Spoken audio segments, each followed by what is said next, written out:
rồi dẫn lên xem mời thầy lên xem mời thầy lên xem mời sư lên xem mời sư lên xem cũng có đi hai đoàn mà đi lên xe ra trước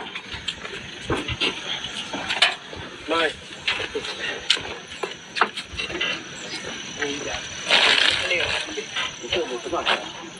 không biết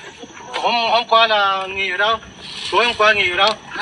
tối hôm qua nghỉ ở đâu nghỉ ở cửa hiên ấy. Cửa nào Trong kia ở trên hả rồi là phải xuống xong là quay lại đi xe hả xe ai xe nhờ à để cứ lên xe điเขาเหมือนของกันเลยนะ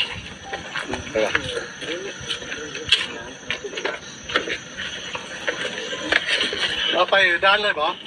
เดี๋ยวว่าอาจารย์เดี๋ยวว่าหนาก่อน เอาไปด้านล่ะจังซอบเบิ่งเพราะว่าเล่าหันเข้ามาหันถูกต้องเนาะเอกสารเนาะแต่ว่าเล่ามา บ่บ่บ่น มาลักบวชอยู่แล้ว